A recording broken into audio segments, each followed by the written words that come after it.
అంటే ప్రలోభాలకు గురి చేసి డబ్బు ఎరేసి వాళ్ళ పదవులకు రాజీనామా చేయించి తద్వారా అంటే కొనుగోలుదారులను కూడా తనే రెడీ చేస్తాడు చంద్రబాబు నాయుడు.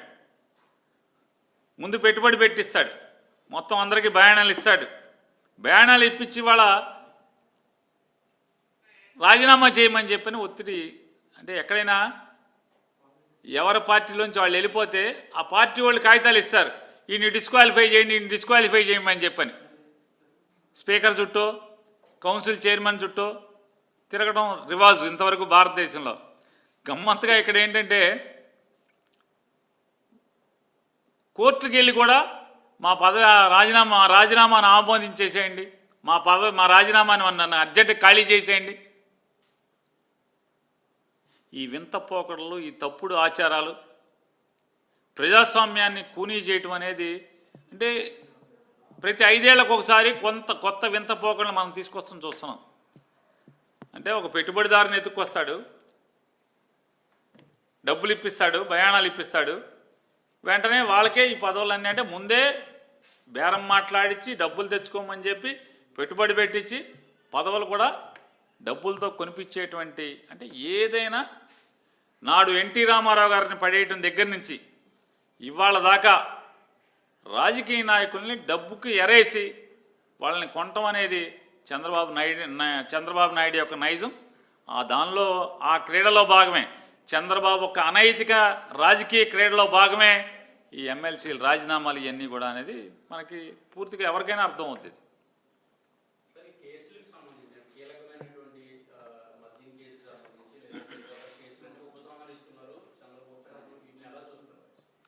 ఎలా చూస్తుందండి? ప్రజాస్వామ్యంలో చంద్రబాబు లాంటి తప్పుడు ఆలోచనలు ఉన్నాడు, చంద్రబాబు నాయుడు లాంటి దుర్మార్గమైనటువంటి అంటే ప్రజాస్వామ్యం కానీ చట్టాలు కానీ ఏమంటే విలువలంటే కానీ ఏమాత్రం లెక్కలేనటువంటి వ్యక్తి ప్రజాస్వామ్యంలోకి ఇలా వస్తాడని కూడా ఎవరు ఊహించుండరు. రాజ్యాంగం రాసినప్పుడు అంబేద్కర్ గారు కూడా ఊహించుండడు. అసలు ఇటువంటి వాళ్ళు వస్తారు రాజకీయాల్లోకి అని చెప్పి ఆయన ఊహించుండడు. ఇవాళ ఎంత దుర్మార్గం చూడండి. ఎవరైతే ఏ డిపార్ట్మెంట్ అయితే చంద్రబాబు నాయుడు యొక్క తప్పుల్ని వెలికి తీసి అతను చేసిన పాపాలని సాక్ష్యంగా పెట్టి కేసులు కట్టి చంద్రబాబు అరెస్ట్ అయ్యి మెరిట్స్ మీద కాకుండా ఆరోగ్యం పాడైపోయింది చచ్చిపోతాడు, ఆరోగ్యం బాగు చేయించుకోకపోతే హాస్పిటల్లో చేరబోతే చంద్రబాబు చచ్చిపోతాడని చెప్పని కారణాలు చెప్పి బెయిల్ తెచ్చుకుని హెల్త్ గ్రౌండ్స్లో బెయిల్ తెచ్చుకుని దాదాపుగా 18 గంటలు రాజమండ్రి నుంచి బెజవాడ దాకా ఊరేగుతూ వచ్చి 18 గంటలు ఆరోగ్యం చెడిపోయింది, నేను ఆరోగ్యం బాగు చేయకపోతే కనుక చచ్చిపోతాడని చెప్పి వీళ్ళు వాదించి హెల్త్ గ్రౌండ్స్లో బెయిల్ తెచ్చుకుని ఇంతవరకు ఒక్కరోజు హాస్పిటల్కి వెళ్ళడు, వైద్యం మొత్తం చూశారు. ఇవాళ బెయిల్ని కూడా దుర్వినియోగం చేస్తూ తన మీద పెట్టినటువంటి అన్ని కేసుల్ని అధికారుల్ని బెదిరించి ఏదైతే ముఖ్యమంత్రిగా ప్రమాణ స్వీకారం చేసినప్పుడు తనకున్నటువంటి అంటే ప్రజల ఓటు ద్వారా తనకు తన చేతికి వచ్చినటువంటి అధికారాన్ని దుర్వినియోగపరచనని చెప్పని ఎంత పచ్చిగా దుర్వినియోగపరుస్తున్నాడు. తనకున్నటువంటి హోదాని అంటే ప్రజలిచ్చిన అధికారాన్ని ఎందుకు ఏం చేస్తున్నాడంటే ప్రజల కోసం, ఎన్నికల వాగ్దానాల కోసం అతను వాడట్లేదు, అవి నెరవేర్చడం కోసం వాడట్లేదు. వైఎస్ఆర్ కాంగ్రెస్ పార్టీ వాళ్ళని అక్రమ కేసులు బట్టి లోపలేయటానికి, వేధించడానికి, తన మీద ఉన్నటువంటి కేసులన్నీ కూడా మూసివేయించుకుంటానికి మాత్రమే ప్రజలిచ్చిన అధికారాన్ని వాడుతున్నాడు తప్పితే ఈ రాష్ట్రాన్ని బాగు చేద్దామని కానీ. జగన్మోహన్ రెడ్డి గారు ఉండగా ఏం చెప్పాడు? అమరావతిని చంపేస్తున్నాడని చెప్పాడు జగన్మోహన్ రెడ్డి గారు ఉండగా. ఇవాళ నిజంగా అమరావతిని చంపేది ఎవరు? చంద్రబాబు నాయుడే అమరావతిని చంపేస్తున్నాడు. ఎలా చంపేస్తున్నాడు?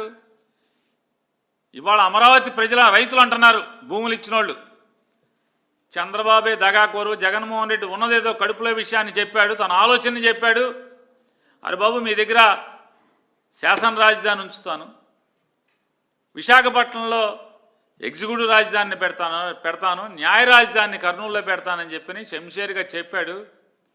ఆ రోజేమో జగన్మోహన్ రెడ్డి మీద మమ్మల్ని రెచ్చగొట్టి మెడలో పచ్చకండవాలేసి మమ్మల్ని రోడ్లెంబడ పడి తిప్పించాడు.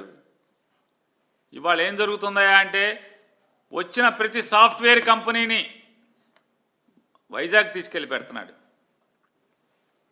ఇక్కడంట అసెంబ్లీ ఉంటుందంట, ఉద్యోగస్తులు ఆఫీసులు ఉంటాయంట, కోర్టు ఉండదంట, చంద్రబాబు ఇల్లు ఉంటుందంట. ఇంకా ఊరేముంటుంది ఇక్కడ? మా ప్లాట్లు ఎవడికి అమ్ముకోవాలి? ఇక్కడికి పరిశ్రమలు రాకుండా లేదా ఒక్కొక్క కంపెనీలో 1000 మందో 1500 మందో 2000 మందో పనిచేసేటువంటి సాఫ్ట్వేర్ కంపెనీలు లాంటి పరిశ్రమలు కానీ అంటే ఉద్యోగ అవకాశాలు ఉద్యోగ కల్పించేటువంటి అవకాశాలు ఉన్నటువంటి పెద్ద పెద్ద సంస్థలు ఇక్కడికి రాకుండా అవన్నీ కూడా వైజాగ్ వెళ్ళిపోయి ఇక్కడ మా దగ్గరికి ఇట్లా మా భూములు ఎందుకు ఇచ్చామా అని వాళ్ళు ఏడిచే పరిస్థితికి వచ్చాం మేము. నిజంగా మాకు వెన్నుపోటు పొడిచినోడు మమ్మల్ని నాశనం చేసేవాడు అంటే చంద్రబాబు కొడుకు కలిసి అమరావతిని చంపుతున్నారు తప్పితే జగన్మోహన్ రెడ్డి అమరావతిని చంపలేదు. జగన్మోహన్ రెడ్డి ఆయన ఈస్టర్న్ బైపాస్ పేరు మీద విజయవాడ నుంచి రాజధాని మీదుగా ఒక బైపాస్ రోడ్డు నిర్మాణం చేశాడు.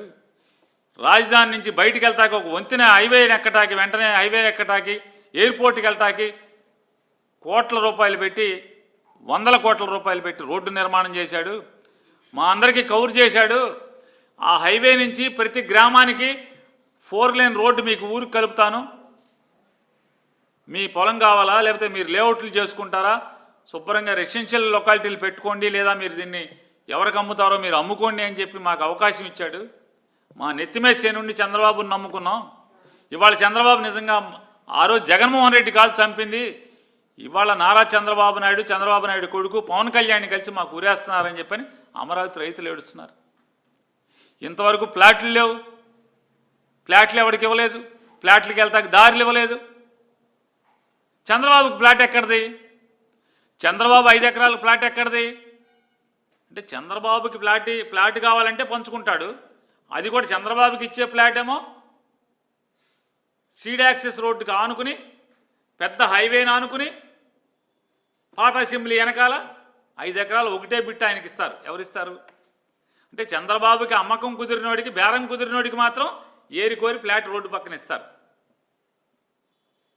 చూడండి ఇంత దుర్మార్గం ఇది. ఇవాళ ఇంకొకటి కూడా వాళ్ళు బాధపడేది, ఓరి దుర్మార్గుడు అని మా ఊళ్ళో ఏం పెడతలేదు అమరావతిలో, ఇక్కడి నుంచి మొత్తం తీసుకెళ్ళి అక్కడ పెడుతున్నావు, వైజాగ్లో పెడుతున్నావు. జగన్మోహన్ రెడ్డి గారు ఏం చెప్పాడు, నువ్వు కూడా అదే ఆచరిస్తున్నావు కదా. జగన్మోహన్ రెడ్డి గారు చెప్పి చేస్తామని చెప్పాడు, నువ్వు మమ్మల్ని గిల్లి కోర్టులకు వేయించి నానా యాగి చేశావు.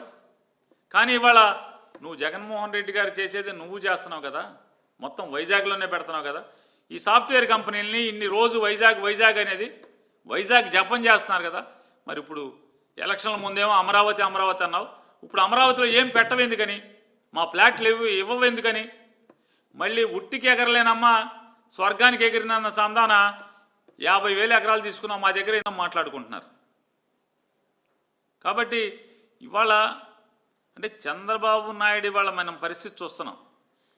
ఈ రాష్ట్రానికి అంటే ఎంత దుర్మార్గం చేస్తున్నాడు. కేవలం తను ముఖ్యమంత్రిగా గెలిచింది పవన్ కళ్యాణ్ సహాయంతో ప్రభుత్వాన్ని ఏర్పాటు చేసి ఏంటయ్యా అంటే వాళ్ళ మీద ఉన్న కేసులు తీయించుకోవటం, వాళ్ళకి శత్రువులుగా భావించే వాళ్ళని లేకపోతే వాళ్ళకి రాజకీయ ప్రత్యర్థులుగా భావించే వాళ్ళని తప్పుడు కేసులు పెట్టి లోపలేయించటం, వాళ్ళు సంపాదించుకోవటం, వాళ్ళు దాచుకుంటే ఇక్కడ దోచుకుంటున్నారు, దాచుకుంటాకి దుబాయ్లు ఫారెన్లు ఎక్కడికి పడితే అక్కడికి యూరోప్లో వెళ్ళి వస్తున్నారు. ఇవాళ ఈ సమాజం చంద్రబాబు నాయుడు చేస్తున్నటువంటి తప్పుల్ని పాపాలని ఏదైతే సాక్ష్యాలతో సహా దొరికినటువంటి ముద్దాయిగా ఉన్నటువంటి బెయిల్ మీద ఉన్నటువంటి చంద్రబాబు నాయుడు అధికారుల్ని బెదిరించి జైళ్లలో వేస్తాను మిమ్మల్ని అని చెప్పి బెదిరించి ఇవాళ ప్రతి కేసులో కూడా తప్పుడు కాగితాల మీద సంతకాలు పెట్టించి అవన్నీ కూడా కోర్టులకు వేసినంత మాత్రాన ఇవాళ కేసుల్లోంచి క్లీన్ చీట్ తెచ్చుకోవటం, అంటే నీకు నువ్వే దొంగ సర్టిఫికేట్ తెచ్చుకున్నంత మాత్రాన పునీతుడు అయిపోయావు అనుకోవద్దు చంద్రబాబు నాయుడు గారు. ఖచ్చితంగా నువ్వు చేసేటువంటి పాపాలకి ప్రకృతి తిరగబడుతుంది. న్యాయస్థానాలే ఇవాళ నీకు దొంగ సర్టిఫికేట్ ఇచ్చినటువంటి న్యాయస్థానాలే ఖచ్చితంగా మళ్ళీ నిన్ను బోన్లో వేయటానికి చట్టం మేరకు ఖచ్చితంగా కోర్టులో నిలబడతాయి అనేది కూడా నువ్వు తెలుసుకుంటే మంచిది.